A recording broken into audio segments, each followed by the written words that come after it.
got his reward.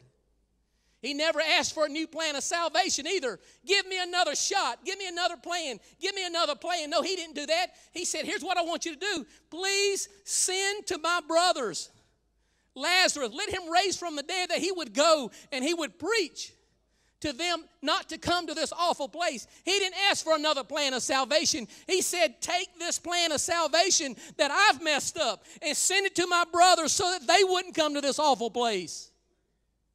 That's what we got. We got a lot of isms out there, something new. Everybody wants something new. No, it's old-time preaching, the gospel that'll keep you out of hellfire.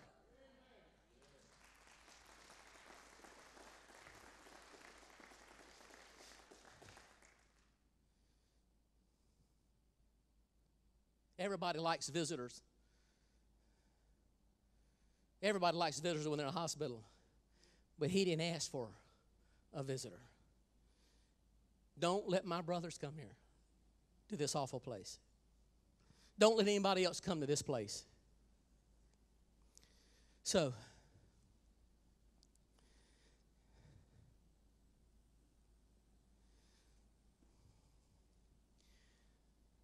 I just want to talk to you for a little bit. It's 12 o'clock.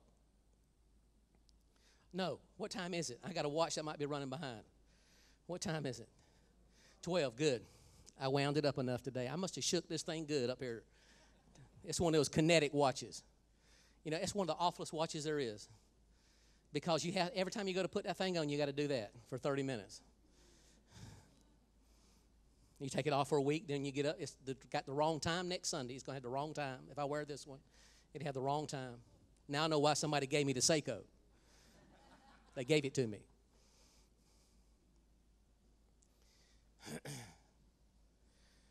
What I want to share with you.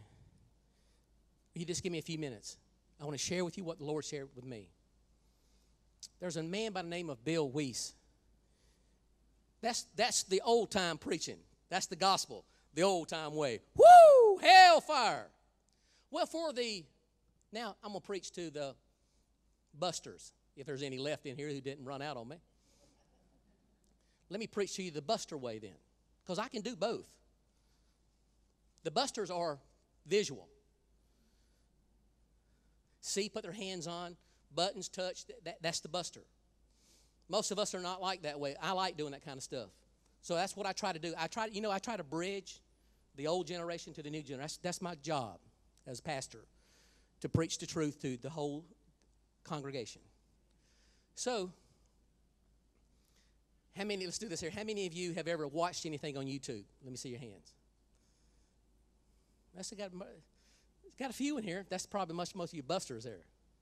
So, let me just share something with you. There's a man by the name of Bill Wiese, W-I-E-S-E. I believe his wife's name is Annette. This happened in 1998. What I preached to you, happened 2,000 years ago. But for some of you that don't want to believe that, let's go to modern times. In 1998, Bill Wiese was a man who came back from church, prayer meeting. He was in his 30s, and something happened to him at 3 o'clock in the morning. At 3 o'clock in the morning, the Lord came to him and took him and dropped him in hell. Here's what I'm going to ask you to do, brother. There's 2 clips I believe I gave you. 2 clips. They're not there? Look up, there's a couple of clips there in that directory.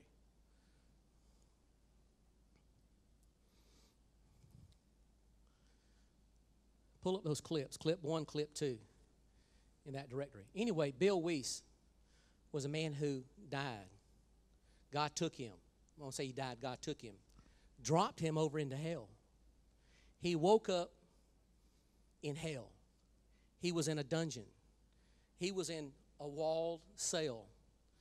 And in this place, it was tremendous heat. And he's telling the story.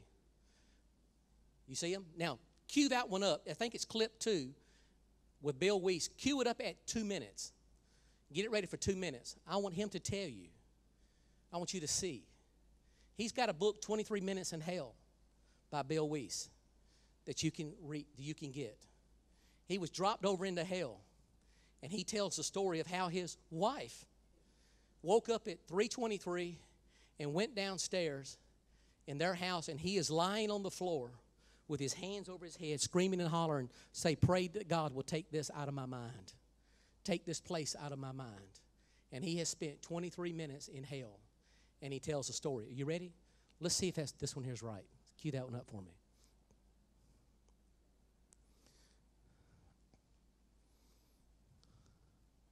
Went to bed, and at 3 o'clock in the morning, the Lord picked me up and dropped me off in a prison cell in hell. I found myself in a prison cell. Could you feel yourself dropping, just like some people feel themselves going up to heaven? I mean, we hear a lot of stories about people going to heaven, but I've read a book recently where a lot of doctors say they don't like to report about it, but when people are coming close to death, they start literally seeing what appears to be hell, and they're just so fearful. So you literally dropped, then what? I dropped, like you said, and found myself in a prison cell with stone walls and bars, just like you would imagine a cell. And I didn't realize where I was at that moment, but I noticed immediately the heat was incredible heat, that I should have been incinerated and died right away, but I was still living through this heat. I looked and I noticed there were these two creatures in the cell. They were reptilish in appearance, huge, about 12 or 13 feet tall, large jaw, big teeth, huge claws, and they were pacing like a caged bull in this cell. They were talking amongst each other, blaspheming God and cursing God. Now, you told me that Jesus had told you later then that he took all memory that you were a Christian. So you went to experience what it was like as a non-Christian in hell. He withheld it from my mind that I was a Christian and explained that on the way back, but also, so I was there as an unsaved person would be, just like someone had not accepted the Lord. So when I saw these creatures, I didn't realize immediately they were demons, but that's what they were, fallen angels or demons. And they had a hatred for God and for myself. And they immediately directed their hatred towards me and picked me up and threw me into the wall. I felt my bones break. The other one picked me up and shredded my flesh with his claws, just tore up my flesh. And my wife and I like to work out and take care of ourselves and eat right, and now none of that mattered because the body was just being destroyed. What kind of pain were you feeling when this was going on? I felt pain. I felt quite a bit of the pain. But again, on the way back, the Lord explained that he withheld a lot of the pain from me so that I wouldn't have to experience the full brunt of it, but enough of it to let people know there is literal pain felt in hell. You will feel pain, and the heat and the torments are tremendous in hell. Now, could you hear anything going on? I heard screams of millions of people that were coming from outside the cell, and I knew there were people in other spots, in other prison cells and pits